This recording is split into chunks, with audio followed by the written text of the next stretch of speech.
hoy es un día muy especial. Fuimos pocas las ciudades seleccionadas en este proceso de descentralización territorial que el Hey Festival tiene en los años más recientes. Manizales fue, digamos, fue elegida gracias sin duda a la gestión que se ha venido realizando durante algún tiempo, para contar hoy con la presencia de uno de los escritores, lo han llamado de todas las formas revelación de la literatura joven latinoamericana, y eso para nosotros es un honor y un profundo agradecimiento para ustedes que acogieron esta cordial invitación. El día de hoy vamos a tener un ejercicio, una conversación esperamos muy amena, en cabeza claramente de nuestro invitado Rodrigo Hasbún, guiada, orientada y acompañada por Juan Carlos Acevedo Ramos, escritor de nuestra ciudad, y a partir de esa conversación pues ustedes también van a tener la oportunidad de hacer algunas preguntas, algunas inquietudes a nuestros invitados. Luego de esta conversación conjunta que esperamos tener, los invitamos a ver un ejercicio, una lectura, llamémoslo una lectura gráfica. Nuestro autor, Rodrigo, va a hacer una lectura de un cuento y tenemos un invitado, un artista gráfico que lo tenemos aquí, ¿sí? Quien va a la par de la lectura del cuento va a dibujar, digamos, ese ejercicio como interpretación, y que ustedes van a poder evidenciar directamente en la pantalla. También les queremos hacer una invitación. Como la mayoría de ustedes saben, tenemos nuestra librería Libélula.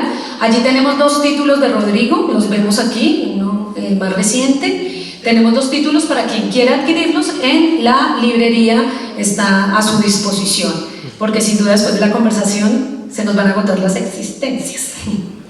Bueno, Rodrigo ha publicado pues su principal línea de trabajo está obligado a los cuentos, como 5, Los días más felices, y 4, un volumen de relatos escogidos titulado 9, la recopilación, que es el que tenemos por cierto en la Libélula, la recopilación de textos de ocasión, las palabras, y las novelas, El lugar del cuerpo, Los afectos y Los años invisibles. Ya ha estado en el Hey Festival, y en ese escenario, tanto en Bogotá, capital mundial del libro, lo eligieron en 2007 como uno de los 39 escritores latinoamericanos menores de 39 años más importantes del continente. Esto además hizo parte del proyecto Bogotá 39. Y en el 2010 la revista Granta lo seleccionó como uno de los 22 mejores escritores jóvenes en español. 2 de sus textos, además muy interesante esto, fueron llevados al cine, y su obra ha sido traducida a una decena de idiomas. Nos acompaña, como ya lo mencionaba en esta conversación, Juan Carlos Acevedo Ramos, quien es oriundo de Manizales, poeta, ensayista, además muchos de ustedes lo conocen, periodista cultural, director de la revista literaria Juegos Florales del Centro de Escritores de Manizales, y digamos que ha centrado también su trabajo en la poesía. Ha hecho varias, hace parte pues de las nuevas antologías de la poesía colombiana, como Nuevas Voces para Fin de Siglo, Inventario a Contraluz, y antologías internacionales como El Amplio Jardín, Antología de Poesía Colombiana y Uruguaya, y 12 poetas colombianos. Actualmente lidera el programa de bibliotecas del departamento de Caldas. Entonces, sin más preámbulos, los dejo en esta maravillosa conversación, y a ustedes nuevamente un agradecimiento por haber acompañado y acogido esta invitación.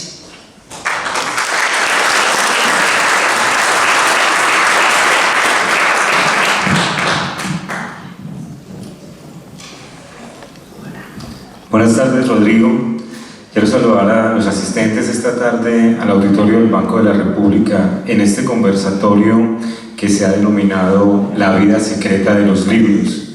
Espero que podamos llegar a descubrir la vida secreta que hay detrás de los libros de cuentos y las novelas de Rodrigo. Rodrigo, bienvenido a Manizales. Muchas gracias, Juan Carlos. Muchas gracias a todos por estar acá. Para mí es un honor y una alegría compartir esta práctica con ustedes. Quiero agradecer a Juan Carlos, a Ivonne, a Víctor por la enorme calidez, y al Centro Cultural del Banco de la República, que me parece un proyecto extraordinario, y sobre todo a ustedes por estar acá. Rodrigo, hay que recordarle un poco a la gente, lo decía la nueva gerente del Banco de la República, la doctora Ivonne, que hacías parte de este libro. Muchos de ustedes lo deben conocer. Esto es, creo que el año 2007, cuando se realiza Bogotá es denominada Capital Mundial del Libro ese año y se realiza una selección de escritores menores de 40 años para conformar esta antología de cuentos que se denominó Bogotá 39. Este Bogotá 39 recogió las voces de escritores latinoamericanos que estaban emergiendo y a través de pequeñas historias, cuentos que hay aquí, mostraban una carrera que se iba a proyectar.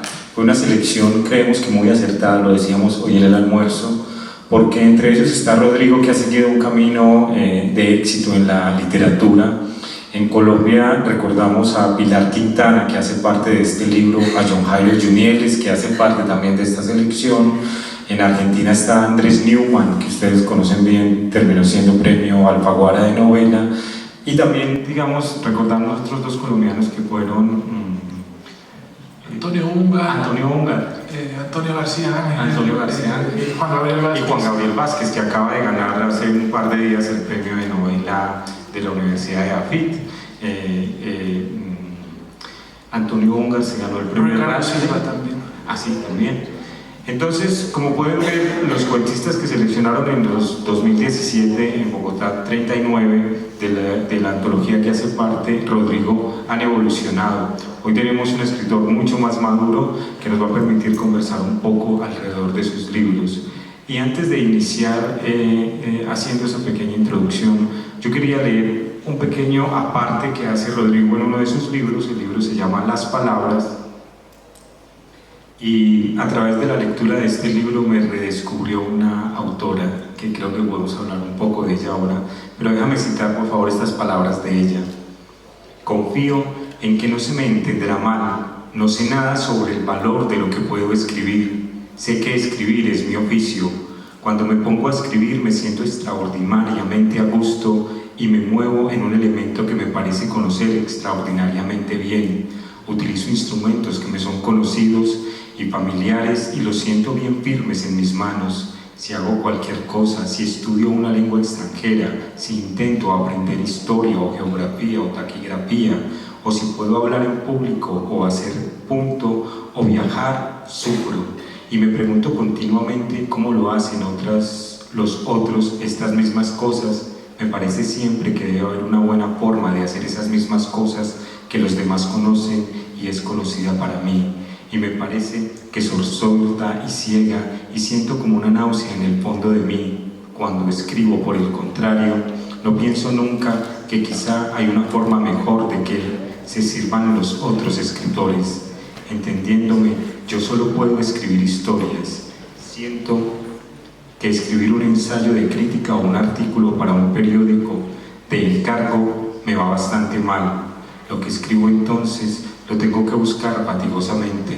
Puedo hacerlo un poco mejor que estudiar una lengua o hablar en público, y tengo siempre la sensación de que estafaría al prójimo con esas palabras que son prestadas para mí, y sufro y me siento. Por el contrario, cuando escribo historias, soy como alguien que está en su tierra, que conoce desde la infancia y entre los muros y los árboles que son suyos. Mi oficio es escribir historias. Esta autora es una autora italiana que vivió una época especial en Italia, es Natalia Ginzburg. Quisiera que habláramos un poco de esa influencia de la literatura, porque leyéndote uno descubre que fue una de las autoras que marcó tu trayectoria como escritor. ¿Podríamos hablar un poco alrededor de ella? Sí, yo me siento muy cercano a Natalia Ginzburg porque ella era una autora muy discreta, que apostaba mucho por lo mínimo, por el gesto mínimo, por la miniatura, no por las grandes novelas, sino por las novelas pequeñas, no por la mirada predominante, sino por las miradas más secundarias. Y me siento muy cercano a su relación con la literatura. Como ella, yo también sufro haciendo todo lo que no sé escribir.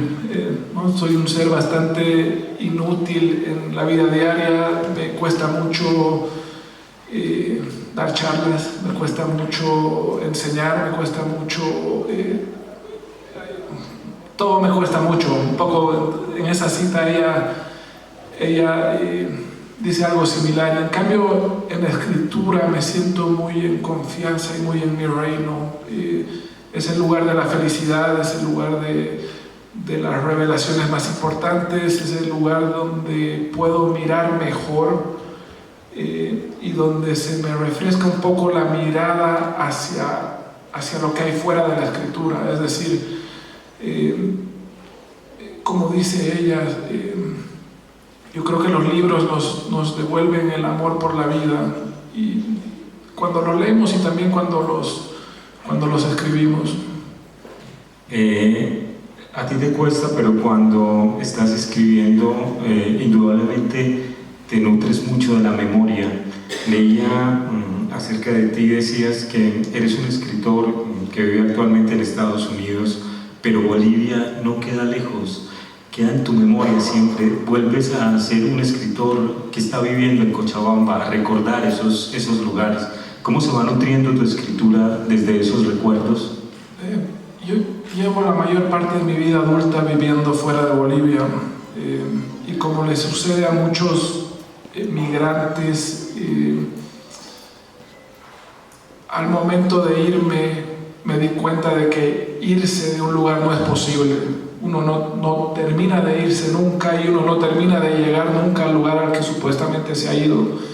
Queda un poco suspendido entre los dos lugares, con los afectos repartidos, con la memoria repartida, creando nuevos recuerdos en el nuevo lugar y aprendiendo a ver de manera diferente en el nuevo lugar, pero también aprendiendo a ver diferente hacia atrás, hacia lo que se quedó allá lejos. Justo cuando me fui, también pasó eso de que empecé a recordar de manera más intensa, y me empezó a interesar escribir sobre eso que había dejado, porque cuando yo estaba en Bolivia y era un muchachito que estaba formándose, tenía una relación muy difícil con mi ciudad y con mi país, y lo que yo quería era irme, y decía, acá no voy a poder formarme bien, este no es un buen lugar para un escritor joven, etc. Y luego de pronto toda esa necesidad y toda esa relación tan difícil se disolvieron o se transformaron en algo distinto, y es en una necesidad de entender mejor, de ver más atentamente. Ahora, yo creo que el pasado no es un lugar seguro, el pasado no está quieto. Nosotros también vamos transformando el pasado, los recuerdos van transformándose a medida que nosotros lo hacemos, y me interesa eso en la escritura, ¿no? Ver cómo le doy una forma posible entre muchas otras a esos recuerdos. Esos recuerdos de Rodrigo, cuando uno lo lee, cuando lee sus cuentos, se entera que muchos grandes autores ahora no están apostando por la macrohistoria, por crearnos los grandes personajes icónicos que nos ha creado la gran literatura, sino que están contando unas pequeñas historias, casi íntimas, unas historias que no van a tener un final alto ni exagerado, sino que simplemente es como el transcurrir de la vida de cualquiera de nosotros. Lo recuerdo en el cuento que leí en Bogotá 39, Carretera, esa invitación a un matrimonio y ese recuerdo de ese hombre, de esa pequeña relación de adolescente, o en cualquiera de los cuentos de Cuatro, cómo vas formando esas historias, cómo decides no buscar un gran personaje, es decir, podría ser una novela sobre un dictador y convertir ese dictador en un gran personaje. Ya lo hizo el boom con los grandes autores del boom, pero tus historias se centran en otras pequeñas historias. ¿Cómo vas buscando esas historias? Pienso que la intimidad es un lugar muy complejo, más complejo de lo que creemos, y la cotidianidad también, y son las materias con las que yo trabajo de más cerca. Como esa búsqueda de la gran novela, que fue como estuvo muy presente en los escritores del boom, por ejemplo. Yo guardo cierta distancia. Ellos son escritores a los que admiro y respeto, pero que no no me marcaron de ningún modo, a diferencia de Natalia Ginzburg, por ejemplo, y su búsqueda de lo más discreto, de lo invisible, de lo cotidiano. Me cuesta mucho practicar esa mirada totalizadora que intenta abarcar toda una sociedad, que intenta descifrar esa sociedad en su conjunto. En cambio, pienso que me atrae bastante más zambullirme en la complejidad de lo que sucede en un dormitorio cualquiera, de lo que sucede en la casa, y no necesariamente de lo que sucede en el Palacio de Gobierno. Creo que esto responde en alguna medida al tipo de literatura que se hacía en Bolivia cuando yo me estaba formando, que era una literatura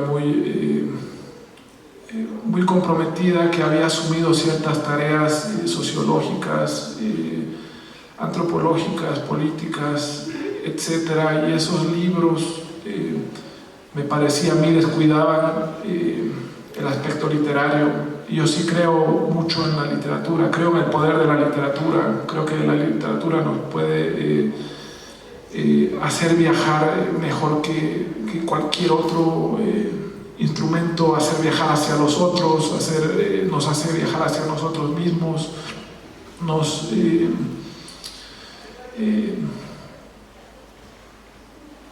nos entrena en muchas artes distintas. La literatura nos entrena en el arte de decir adiós, nos entrena en el arte de amar, nos entrena en el arte de morir, nos saca de nuestra soledad, etc. Es decir, yo sí creo que es un reino extraordinario, y entonces me aferro a él lo más posible, mirando hacia ese lugar que es el que más natural me resulta a mí. Uno de tus cuentos, Heraclus, este cuento relata la historia de un profesor de literatura, que pone a sus alumnos a llevar un diario como ejercicio.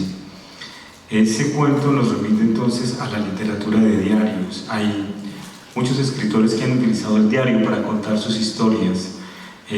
Hablábamos ahora de lo que acaba de pasar con Héctor Abad y el libro que acaba de publicar, sus diarios, ustedes lo conocen bien. Quisiera que habláramos un poco de tu, si me permites decirlo, obsesión con los diarios, con la forma de llevar un diario, con la lectura de diarios.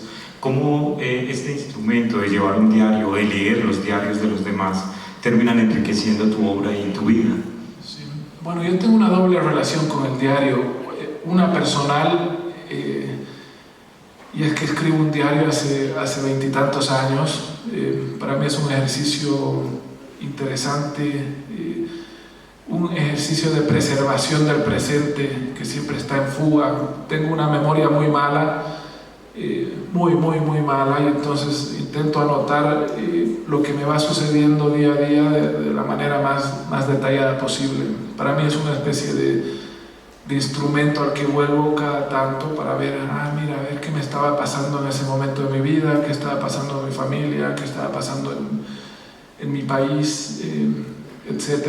Entonces, para mí, la vida también sucede ahí, en esas anotaciones que hago a diario, y que son anotaciones que no le interesarían a nadie. Es decir, son un instrumento mío que yo no pienso publicar, no creo hacer nada con ese material, que es el material más extenso. Digamos, mis novelas son muy cortitas y el diario tiene, no sé, 10.000, 20.000 páginas ya. Y luego, por otra parte, como lector me interesa mucho el género. Siento que es un género que ha sido ninguneado en la tradición latinoamericana, y que pertenece, a mi parecer, al reino de lo literario. Yo no creo en el diario como un documento histórico, sino más bien como en un espacio de la escritura más verdadera, porque es una escritura que sucede a espaldas del mercado, que sucede a espaldas de cualquier expectativa. El diarista responde a una necesidad muy fuerte, que es la necesidad que hemos sentido todos en algún momento al sentarnos a escribir nuestros primeros poemas, nuestros primeros cuentos, Yo creo que en los diarios, en el diario como género, hay una gran necesidad detrás de esa escritura, y es como decía, para mí una escritura muy verdadera. Ahora, si pensamos, por ejemplo, en Kafka, yo pienso que lo mejor de Kafka está en su diario. Quizás lo mejor de John Cheever o de Virginia Woolf esté en sus diarios. Y lo mismo en el contexto latinoamericano. Julio Ramón Ribeiro, el escritor peruano, tiene un diario bellísimo titulado La tentación del fracaso. Ricardo Piglia durante toda su vida escribió un diario que luego fue editando poco antes de morir. Es un género que reivindico, sabiendo que es también un género difícil de leer, ¿no? Y entiendo que quizás la recepción del diario de Héctor Abad ha sido, según me contaban, bastante difícil, ¿no? No es un género tan legible, no es un género que tenga una trama, que tenga una historia, que tenga un movimiento evidente, pero yo sí creo que suceden cosas interesantísimas en un diario. Hay que recordar los diarios de Anaïs Nin, por ejemplo. Anaïs tiene unos diarios que partieron, digamos, la literatura escrita por mujeres, también fue un diario de miles de páginas, y recordando los autores de diarios que utilizan el diario como una herramienta para narrar. Yo recuerdo precisamente Octavio Escobar, Giraldo nos acompaña hoy, entre muchos de los otros escritores que hay en esta sala, y recuerdo un título de uno de los libros de Octavio que es El último diario de Tony Flowers. Entonces, esto para hablar como de nuestra literatura colombiana, también se llena de novelas, de cuentos que tienen que ver con diarios, pero efectivamente sí, en Colombia el libro de Héctor Abad no ha sido recibido de la mejor manera, tal vez porque no tenemos esa lectura de los diarios que tienes tú. Pero vamos un poco más allá para hablar de esa vida secreta de los libros, y a mí me gustaría que empezáramos a hablar un poco de tus personajes, porque uno puede encontrar en tus personajes adolescentes que tienen que enfrentar todas las complicadas vidas que se vive en esa edad, pero también personajes maduros que ya miran la vida desde otro punto de vista, ya no con el ímpetu o la felicidad, sino con una carga emocional que les viene con los años, y sobre todo en ello encuentro muchas mujeres en tus personajes. ¿Cómo es esa relación de la escritura tuya con los personajes femeninos? Es una pregunta que me hacen mucho. Los personajes principales de mis dos primeras novelas son mujeres, y en la tercera novela, que es Los años invisibles, también una de las personajes principales es mujer. En el momento de la escritura no es algo que me cuestione demasiado, en el sentido de que no es parte de un proyecto consciente de decir, escribiré sobre mujeres, o desde el lugar de las mujeres, o desde la mirada de las mujeres.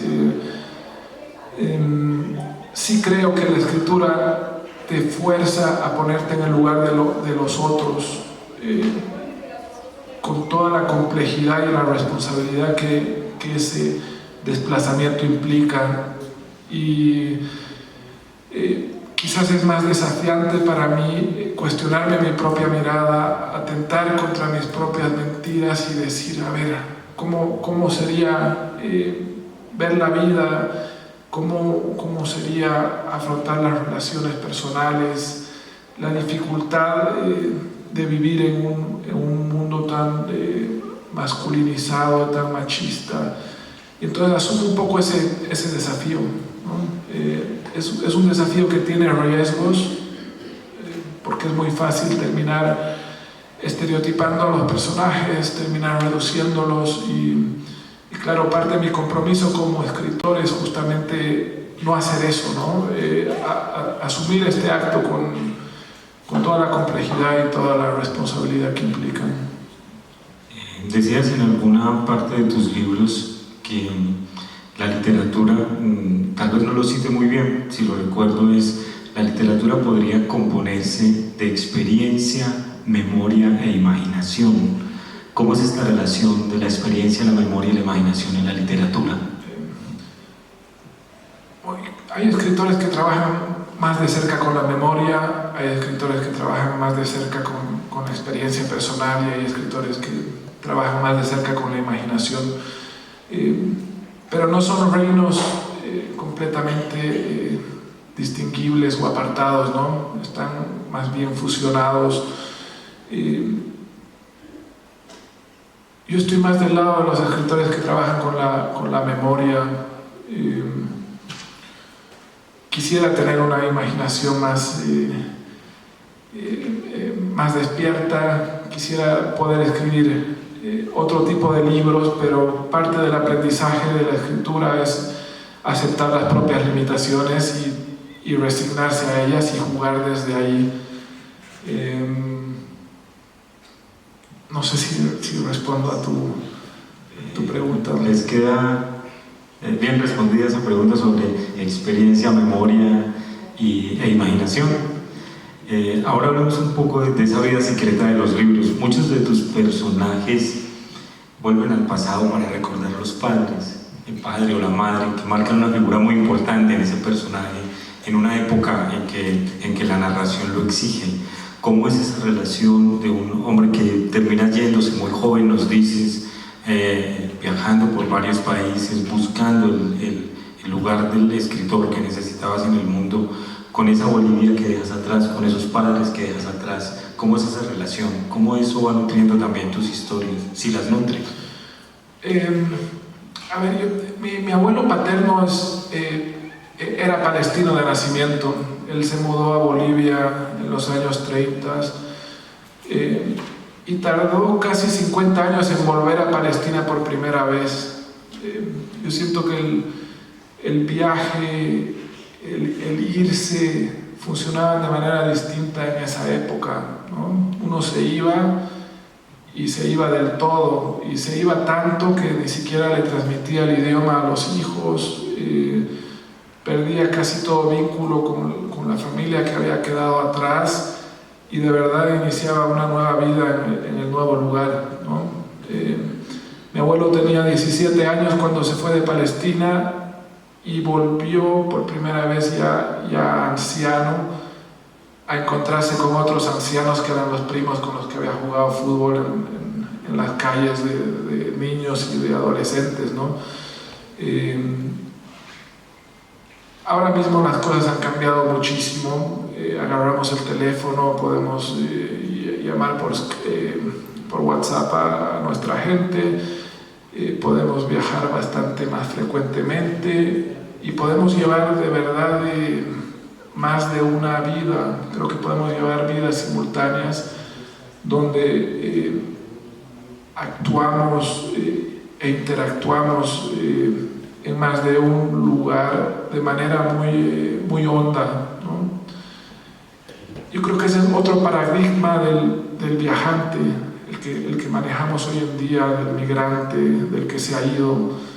Y vuelvo a lo que te decía en una respuesta anterior, de que irse ya no es irse del todo, irse no es posible, llegar no es posible. Y a mí eso me parece, por una parte, un poco trágico, porque dejas de tener un lugar, pero también me parece maravilloso porque empiezas a tener varios lugares a la vez. En mi caso, digamos, ya pensando en la escritura, yo siento que esa condición ha acentuado una cierta extranjería que me interesa explorar, la extranjería del que no entiende del todo bien lo que ve, del que intenta descifrar eso que tiene alrededor, del que se está haciendo preguntas constantemente, y eso intento trasladarlo a la escritura, ¿no?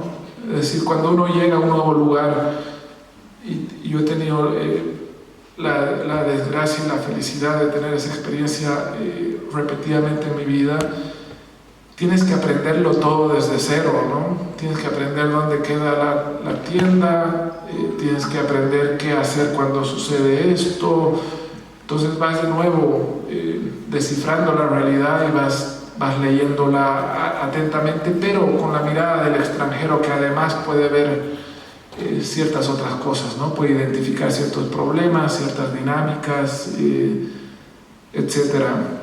Creo que es una mirada que de verdad funciona en la escritura. Tu generación, hablando de Bogotá 39, muchos de ellos terminan viviendo fuera. Yo voy a poner ejemplos de colombianos. Juan Gabriel Vázquez termina viviendo en España, Santiago Gamboa termina viviendo en España, en Francia y luego creo que en la India. Luego regresan a nuestro país, ahora están radicados uno en Cali y el otro en Bogotá. Pero no solo eso, Antonio Húngaro, lo hablábamos hoy, terminó viviendo en Palestina, Efraín Medina Reyes en Italia, poniendo los ejemplos de los colombianos. Si ponemos el ejemplo de Latinoamérica, por supuesto, nos vamos a encontrar muchos otros ejemplos, con Santiago Roncayolo, Andrés Newman, con Juan Villoro, qué sé yo. ¿Cómo nutre vivir en otro país la escritura? Nos dices que ahora como extranjero puedes ver otras cosas, pero uno vuelve y encuentra es Bolivia en tus narraciones, pequeños paisajes urbanos, pequeños paisajes rurales, encuentros de amigos de esa época, de situaciones de esa época en Bolivia, y uno pensaría que viviendo en Estados Unidos o en Europa estaría escribiendo novelas o cuentos alrededor de lo que está viviendo en estos países. ¿Cómo es esa experiencia? Sí. Bueno, de mi generación muchísimos escritores viven fuera de sus países, ¿no? Y sucede algo distinto a generaciones anteriores que están más fascinadas con Europa, específicamente con ciertas ciudades. Ahora un polo muy fuerte es Estados Unidos, ¿no? Yo creo que muchos escritores se van a Estados Unidos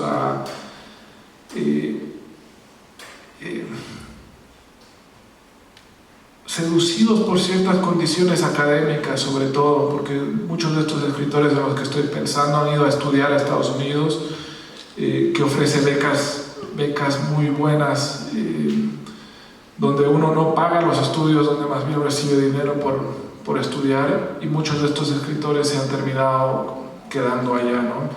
Yo no sé cuál va a ser el impacto en la escritura misma, no sé qué va a pasar con la literatura de toda esta gente que está en Estados Unidos, porque es cierto que la mayoría de ellos están mirando más hacia sus países que hacia la experiencia hispana en Estados Unidos, ¿no? Yo creo que en cuestiones temáticas va a haber un impacto que se va a empezar a sentir cada vez más, pero también en cuestiones lingüísticas y en cuestiones narrativas. Yo creo que de a poco esa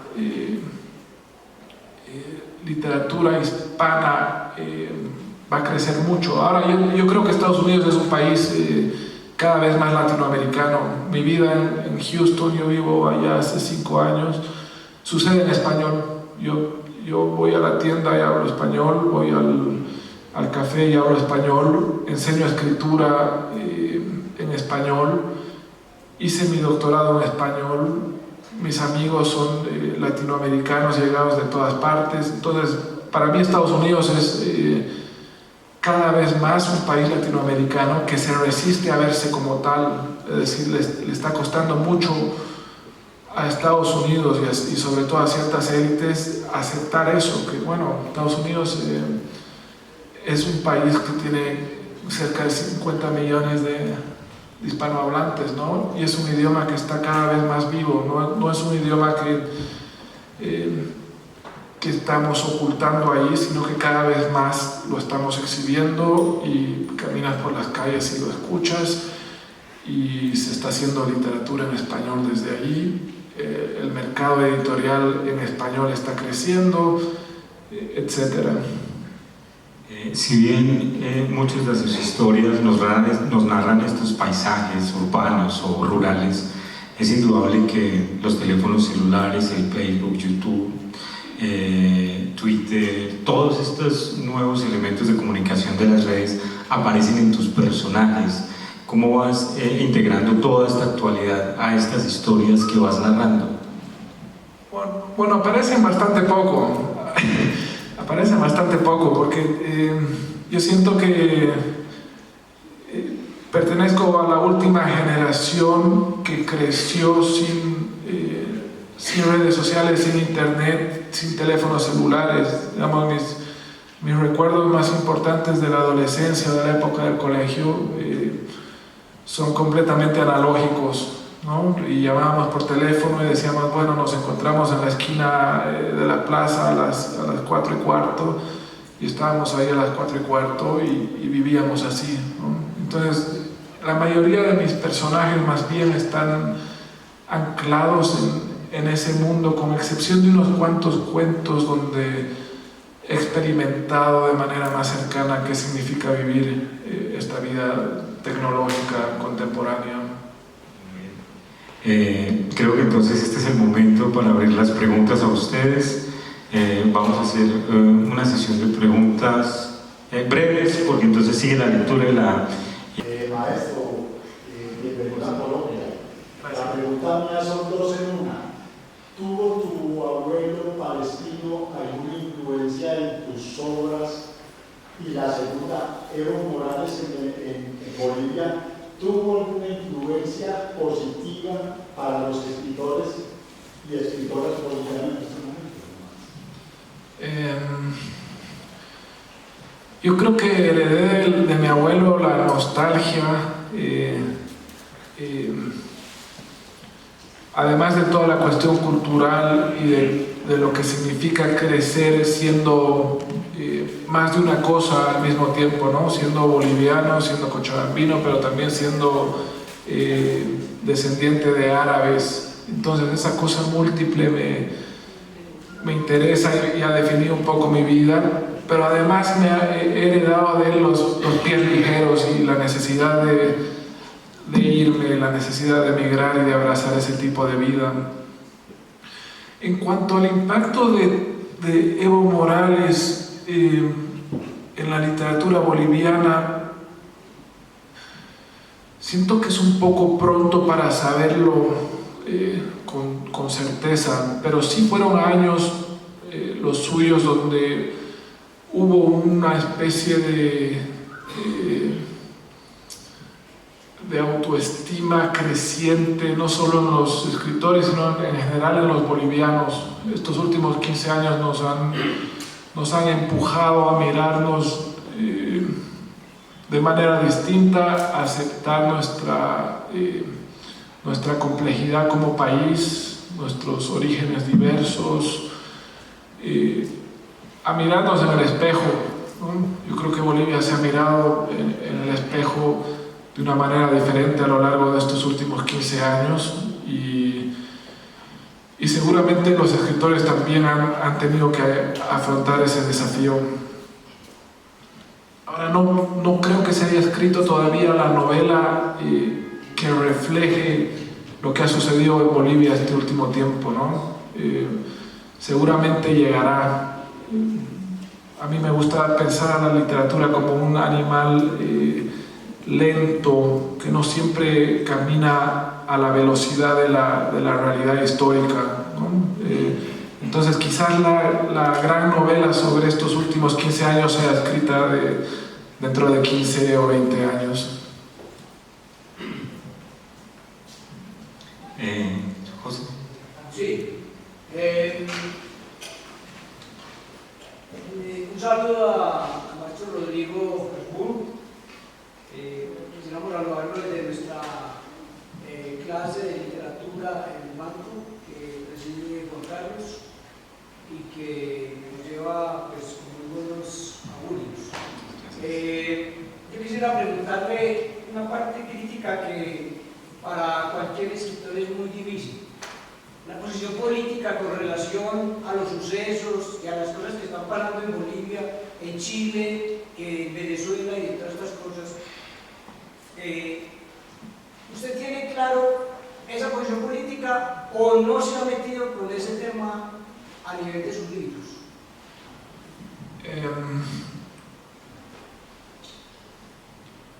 Creo que mis libros abordan esos temas de manera indirecta.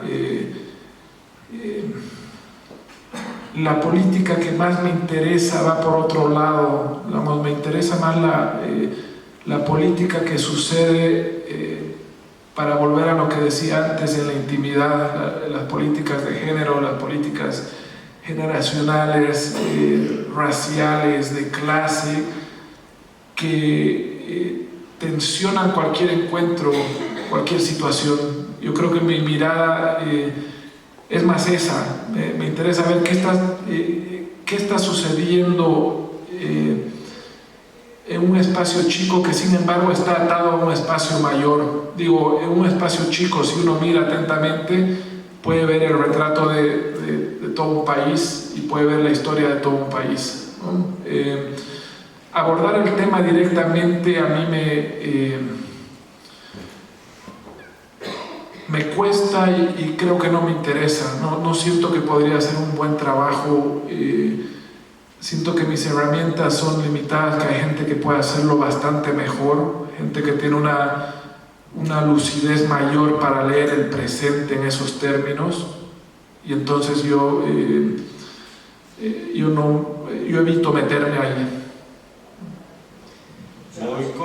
Vamos con Beatriz, luego acá Juan Carlos y el señor, y terminamos allá, y esas serían las preguntas por hoy. Rodrigo, buenas tardes. Primero, gracias por la cita de mensaje. Quería preguntarle, porque algo relacionado con un tema que hoy es vigente en el sentido de que está siendo cuestionado realmente, y es el relacionado con la crítica literaria. Se está hablando de que la crítica incluso agoniza o aún ya no existen esos personas que se van a fondo de las obras, la cuestionan o ubican en uno de los extremos, en el centro, buena, mala, regular. ¿Tú cómo ves el panorama en relación con la crítica? ¿En realidad crees que ha cambiado el modo de ver las obras, o que se están dedicando solamente a recomendar lecturas, intentar abordando a fondo el trabajo literario de los escritores? Sí. Bueno, los críticos literarios viven una época difícil para ellos, ¿no? Porque en general los medios tradicionales ya no tienen espacio para una crítica más profunda y detallada, y estos críticos trabajan casi por amor al oficio, ¿no? Con todas las premuras que eso acarrea. No pueden detenerse a, por ejemplo, leer un libro más de una vez antes de escribir sobre él, a estudiar la obra de un autor antes de escribir sobre él. Así que esa crítica creo que se hace cada vez menos, sobre todo en nuestros países. Dicho eso, han emergido otras formas de hacer crítica que me parecen muy valiosas, ¿no? Hay toda una generación de youtubers que hablan de su vínculo con ciertos libros, que están impulsando a la lectura, y que yo no despreciaría, porque me parece que ahí hay voces críticas bastante interesantes, ¿no? Ahora no sé cuánta gente lee críticas o sigue a ciertos críticos y les hace caso y va corriendo a comprar el libro que el crítico recomienda,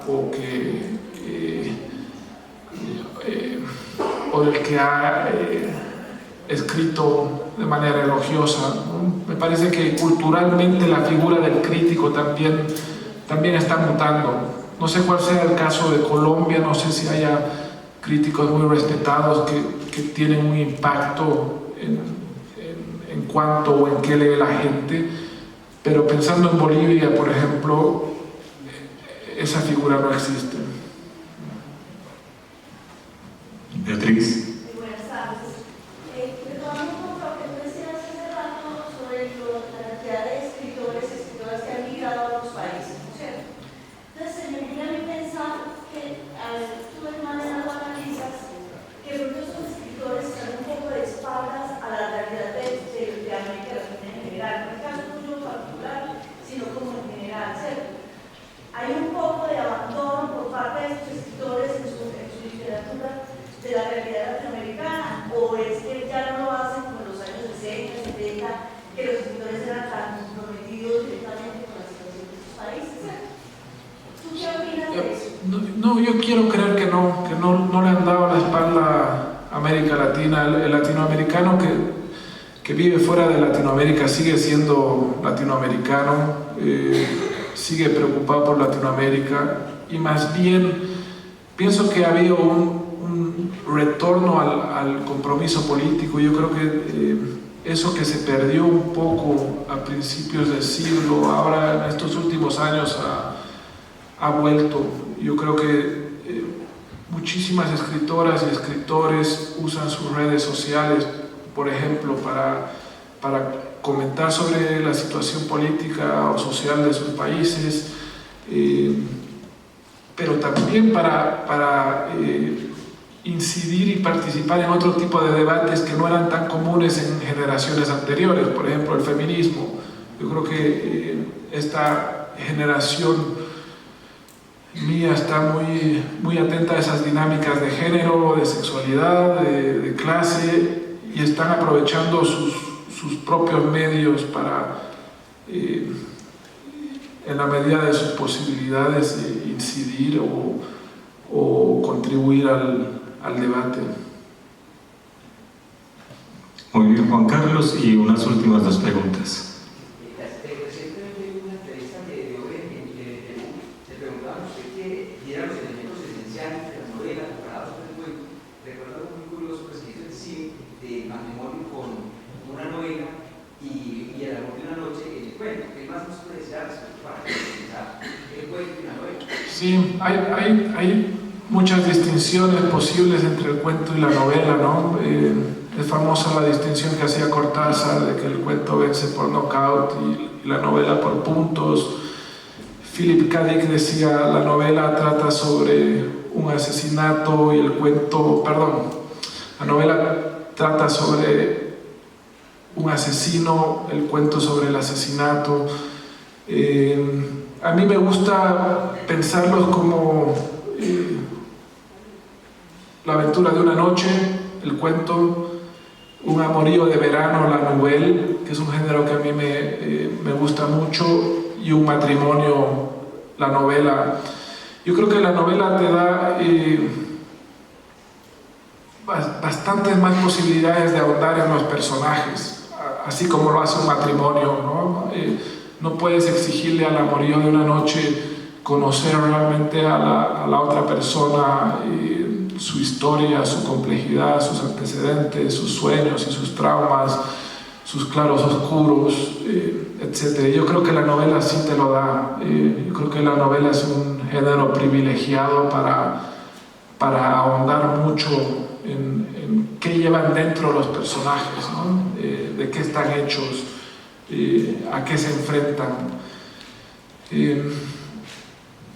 Ahora, como todo matrimonio, la novela también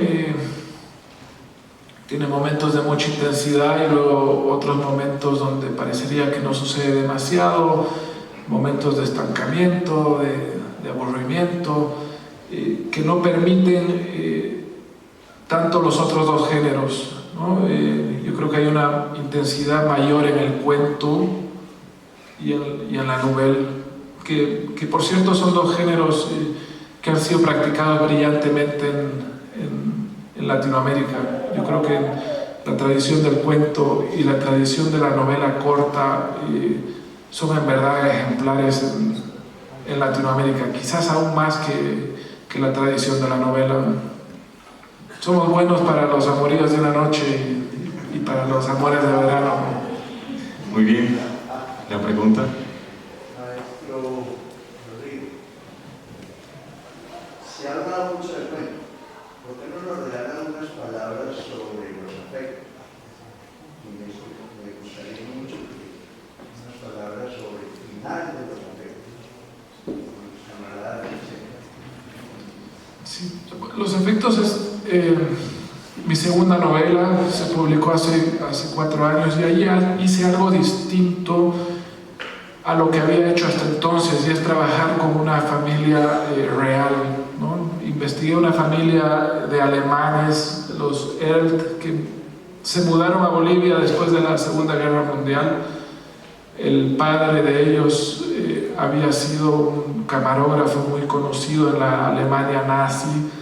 Había trabajado muy de cerca con Leni Riefenstahl, que era como la gran propagandista del régimen nazi. A ellos las cosas se les pusieron feas al término de la guerra y decidieron mudarse a Bolivia e intentar empezar una nueva vida allá. Hans, el padre, estaba obsesionado con encontrar una ciudad perdida en medio del Amazonas, la ciudad de Paititi. Entonces se metió con las hijas, él tenía 3 hijas, se metió con ellas a la selva a intentar encontrar esta ciudad perdida. Lo que hago en la novela es contar un poco el destino de esta familia, ¿no? A lo largo de los 60 y los 70, que fueron años muy turbulentos en Bolivia, y la hija mayor de ellos terminó involucrada en la militancia armada de la izquierda, ¿no? A ella se la conoce como la vengadora del Che. Aquí voy a spoilearles un poco la novela, pero cuando asesinaron al Che, le cortaron las manos. Esto no es muy sabido, y se las cortaron como evidencia de que sí estaba muerto y las mandaron a Cuba. Lo que quiso hacer la hija de esta familia de alemanes, la hija mayor, es vengar al Che, matando al hombre que había estado a cargo de esa operación, ¿no? Entonces cuento en esa novela la historia sobre todo de ella, de Mónica Ernst, que llevó una vida muy fascinante y muy a la sombra de este padre con sus proyectos grandiosos y su gran ego, digamos, ¿no? Me interesa explorar un poco ese vínculo de padre e hija y de qué significa vivir bajo la sombra de alguien así. No sé si respondí a tu pregunta sobre el... Sí. Entonces, una última pregunta. Muy buenas tardes. A ver, en base a que es como 6 años salí de viaje, tuve 5 años en Sudamérica. Un momento que me lancé a la literatura, estaba solo y sentí un pavor, un pan, y entonces en eso ya me preguntan, ¿cómo que cuando ahora que hablar de una escritora en el extranjero, ¿no? ¿Cómo fue la soledad del extranjero a la hora de construir nuevas experiencias literarias? ¿Y cómo de verdad adoptan ese nuevo mundo? Disculpa, ¿puedes repetirme la segunda pregunta? ¿Cómo de verdad adoptan ese nuevo mundo?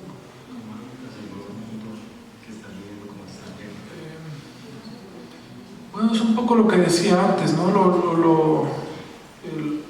Lo adopto con fascinación, con muchas preguntas, con inquietudes,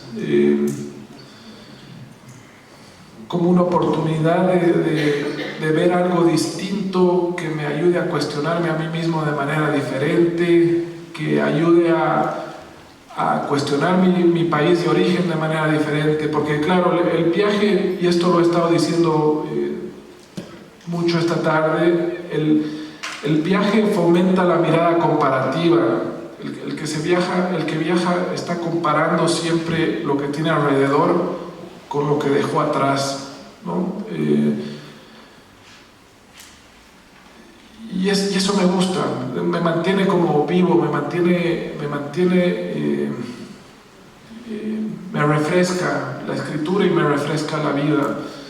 En estos últimos 10 años he vivido en 7 casas diferentes, y eso también es como el viaje al interior de la ciudad, de mudarme y de empezar de nuevo en un barrio distinto, en un lugar distinto. Hay algo ahí que me resulta muy refrescante y muy estimulante. Muy bien, vamos a la segunda parte entonces, la lectura y la ilustración. Quien va a ilustrar es Julián Andrés Marulanda, diseñador visual con énfasis en ilustración, desarrollo de productos, gestión de espacios culturales y procesos editoriales y artísticos. Participó como animador de fotogramas en el cortometraje Las Niñas de la Guerra, Realizó el diseño de personajes para la adaptación de Alicia en el País de las Maravillas para la colección Luminautas de la Universidad de Caldas. Es director, creador, junto a Ed Muñoz, del fanzine Dr. Fausto, el cual lleva 8 publicaciones con más de 600 ejemplares distribuidos en la ciudad. Actualmente es freelance y trabaja en varios proyectos editoriales. Los dejamos entonces con la segunda parte de este conversatorio. Bueno, leeré un cuento que se llama La Casa Grande. Es un cuento que está incluido en un libro que se llama Los Días Más Felices del 2011. Celebraban el aniversario del pueblo. Esa era la excusa para que la abuela no se diera cuenta. Su enfermedad en la camioneta mientras viajábamos, y yo supe en ese momento que iba a enojarse en serio si decía algo. A menudo nos pellizcaba debajo de la mesa o nos jalaba las patillas, y alguna vez nos había dado cachetadas, pero era aún peor cuando nos ignoraba durante varios días seguidos si la hacíamos enojar en serio. ¿Me oyes?, dijo sin dejar de mirarme desde su asiento. Papá estaba cantando lo de siempre: en la vida hay amores que nunca pueden olvidarse, manejando abstraído, y mi hermano se había quedado dormido a mi lado. Asentí apenas y mamá recién entonces se volteó hacia adelante. Eso había sido el día antes. Ahora estábamos en medio del monte, papá, mi hermano y yo. Hacía un calor insoportable, distinto al de la ciudad, más húmedo, y volvíamos de una casa pésima. La víbora que nos habíamos topado en el camino de regreso a la casa grande ya no tenía cabeza, pero seguía sacudiéndose, y a nosotros nos costaba entender por qué se aferraba a la vida. «Dale de nuevo», le dijo papá a mi hermano, sin darse cuenta de que el hombro le dolía. El rifle le había pateado duro la primera vez. Dispararle a algo tenía que ser distinto a dispararle a nada, a manchitas en el aire. Sin quejarse, él cerró un ojo mientras acercaba el otro a la mirilla. Era un luchador, mi hermano, alguien que no se mostraba vulnerable nunca. Cuando nos hicimos hombres y los 5 años de diferencia ya no se notaban tanto, a la salida de las discotecas o en algunas tardes de fútbol, lo vi decenas de veces revolcándose como un animal salvaje encima de otros. Aunque estuviera dolorido o mareado, aunque ya casi no pudiera respirar, tenía descartado cualquier tipo de rendición. Disparó y el monte nos devolvió el eco. La víbora seguía sacudiéndose. «La muy hija de puta no quiere morirse», dijo papá entonces. Como si esas palabras contuvieran una orden secreta, mi hermano dejó el rifle a un lado, levantó una piedra que estaba a unos metros y la aplastó con todas sus fuerzas. Temblaba un poco, viéndola quieta al fin. Papá dio un paso hacia él y le acarició la cabeza. Las hijas de tío Esteban eran 5 y eran todas parecidas, pero la única que me gustaba a mí era Lucía, la menor. Su mamá era sueca y a pesar de llevar viviendo décadas en el país, todavía hablaba con un acento marcado. Con ellas usaba su idioma natal y entre las hermanas también lo hacían, sobre todo cuando se burlaban de nosotros o cuando se contaban chismes o secretos. Yo me desesperaba, a mi hermano no parecía importarle. La que más le gustaba a él era Ana, la mayor. Tenía 13 años y su cuerpo ya era de mujer. Había sucedido de un día al otro y ya no quería jugar a las escondidas. Se quedaba hablando con mi hermano y también fumaban. Los vi más de una vez, no en la casa grande del pueblo. Ahí no íbamos casi nunca, sino en la nuestra o en la de ellas. Los mayores estaban en el patio, cerca de la cocina, esperando que la comida estuviera lista. Mamá y tía Engla ayudaban a la abuela, que al final de la tarde había descuartizado a las gallinas y que ahora fumaba mientras removía el contenido de una olla. Me quedé mirándolo un rato. Era un poco como si ya no estuviera. Cerraba los ojos cuando aspiraba el humo y se notaba que disfrutaba un montón cada bocanada. El abuelo y sus hijos estaban sentados en círculo y reían de algo. Era Era lindo saber que te buscaban, que lo único en el mundo que alguien quería en ese momento era encontrarte. Por eso ocultarse entre dos no tenía tanto chiste.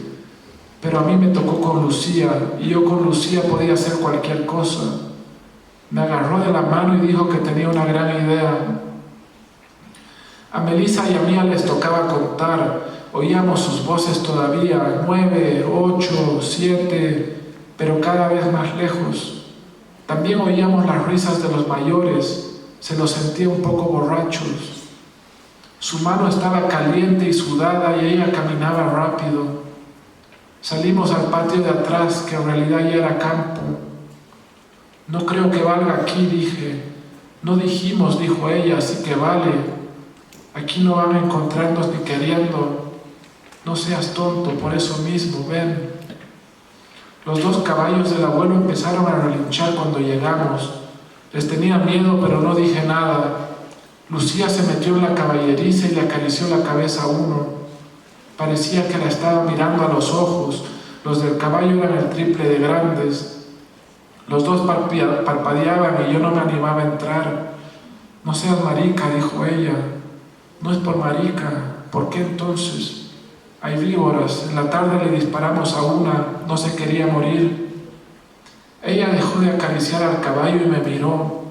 Con su piel tan blanca y sus ojos tan azules parecía un fantasma. Mamá dijo una vez que a las mujeres se les pueden entrar, seguí yo. ¿Las víboras? Sí, por eso no tienen que hacer pis en el campo.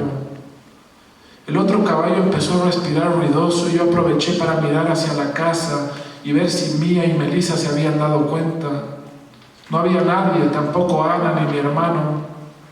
Años después él la embarazó y tuvieron que hacerla abortar. Años después pasaron muchas otras cosas. Todos nos fuimos ensuciando. Ya vámonos, dije. Que nos encuentren primero, dijo ella. Nos sentamos a un costado de la caballeriza y poco después la luz se fue repentinamente. Miramos hacia la casa, ahí igual estaba oscuro. Lucía sintió miedo recién. Ahora no seas tú la marica, dije, es solo un apagón. Pero también tenía miedo, sobre todo porque nadie venía por nosotros, ni tampoco gritaban nuestros nombres. Era como si nos hubieran olvidado, como si ya no existiéramos. Se sentía así.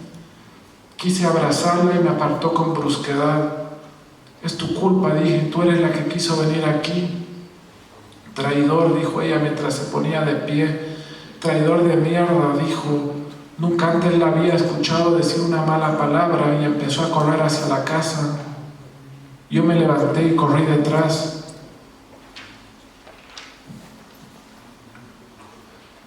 Mamá y papá casi nunca se trataban, eran como extraños, pero en la procesión por las calles del pueblo los vi agarrarse de la mano.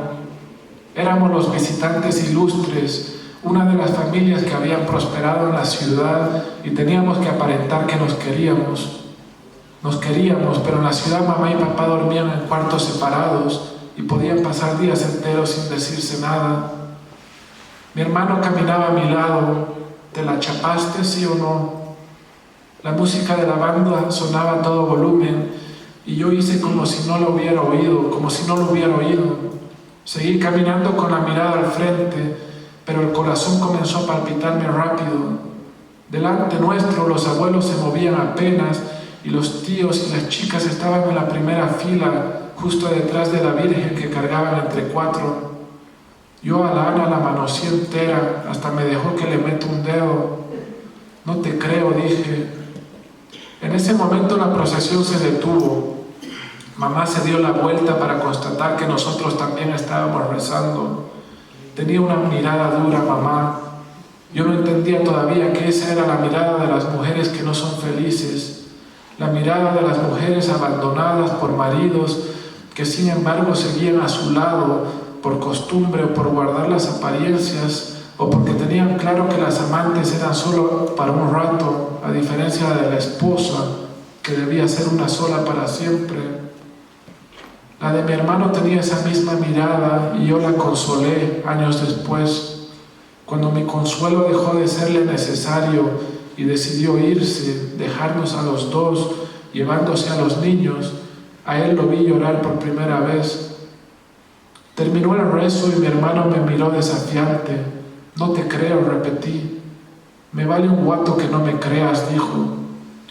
Luego se le ocurrió que quizás su dedo todavía olía a ella y lo acercó primero a su nariz y después a la mía. Olía raro. Era posible que así olieran las mujeres por dentro. Con la expresión victoriosa, él volvió a preguntar si me la había chapado a Lucía. Claro que me la he chapado, dije, con lengua y todo. Había mucho polvo en el pueblo, las calles no estaban pavimentadas. Menos de 10 metros más allá, la abuela se puso a respirar fuerte y hubo un desorden momentáneo. Papá y los tíos la llevaron a la sombra, hicieron que se apoyara contra una pared. Unos minutos después ella insistió que ya se sentía mejor y la procesión siguió su curso. Por unanimidad fui yo el que terminó acompañándola, a solas porque Lucía no quiso quedarse conmigo. La abuela no era una anciana todavía, pero la enfermedad la había deteriorado en los últimos meses. Su cara estaba marcada por 1000 arrugas, algunas profundas, otras no tanto. Todas se movieron de una forma extraña cuando sonrió, apenas le dio la primera calada al cigarrillo que sacó de su cartera. ¿Y ustedes creen que no sé?, dijo reteniendo el humo.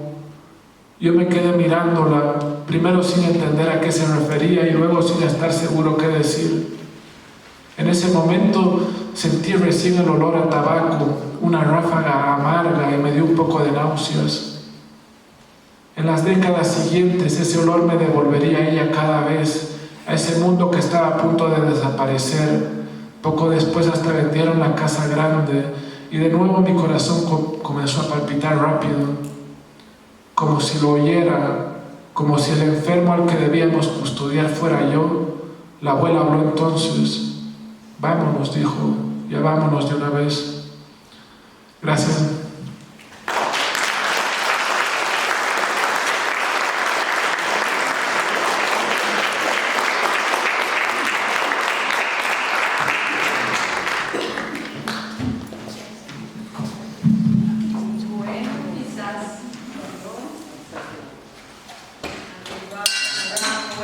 Proyectamos la voz. Lo que acabamos de ver es un ejercicio que queremos explorar como otras formas de vinculación de las artes, de articulación de las artes en lenguajes diferentes y que tiene que ver con la reactivación y como puesta en funcionamiento mucho más potente de nuestra sala de creación ubicada en el 4º piso. Este ejercicio que generosamente Julián y Rodrigo han hecho como a 2 voces nos invita a pensar en esas otras formas de interacción. Vamos a intentar trabajar con este material en una apuesta que este año vamos a desarrollar para poder tener un proyecto mucho más potente en la sala de creación, que todos están cordialmente invitados. Es una oportunidad para eso, para experimentar, para crear a partir de las diferentes expresiones del arte. Entonces a Julián, no sé si hacemos un repaso, lo puedes hacer fácilmente como para que Rodrigo también vea un poco el ejercicio. ¿Lo alcanzas a ver?